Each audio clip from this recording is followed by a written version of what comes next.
Hello everybody, this is Kenny at the General Paintball Museum, and we're going to talk about Paintball to Go's event Monte Cassino. And the weather was fantastic for the event this year. The campground, which had free firewood, free camping for everybody that was attending, was filling up fast. And not to mention the amazing hot showers that Joe has installed in previous years. They were amazing.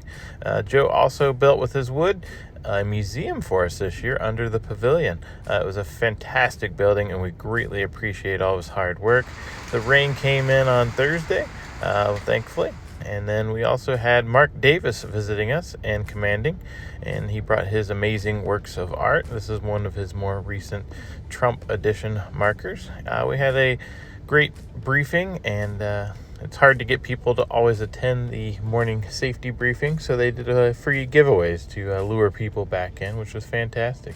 The museum set up nicely. We were able to display several hundred guns and paintball items, and you can see here from the early days, from the 707s all into the Bushmaster pumps, some of the early Sheridans, flatline autocockers, the cutaway autococker, some early mask, the PMI 3s, the KP series rifles, some tranquilizer guns, paintball mask, some early pod pack samples, and then we also had auto mags on display, several, and we have the Tiger Stripe Muffs uniform there in the corner, and of course plenty of autocockers for this event, as there was a huge autococker presence.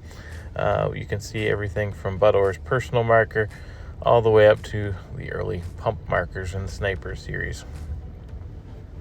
We also had several VF Tacticals, one even being a Warlock VF Tactical on display. We also had the full Tippmann collection on display from 1986 all the way up till the mid-2000s.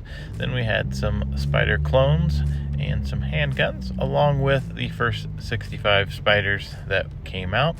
And people had a great time picking out earlier markers that they remember using back in the day. We also had some more Spider clones and then some Unex markers on display.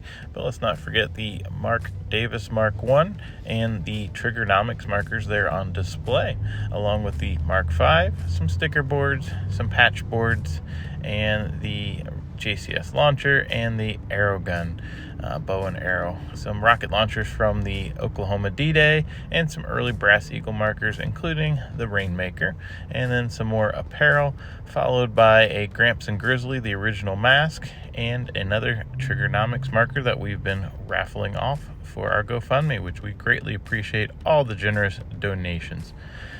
We also had some miscellaneous items on display. Some fantastic people to play with if you made it out. We had Mr. Tim Schloss of Tiger Stripe Paintball, Paintball Dave, and Bill Bailey from the Old School Paintball Guns Museum.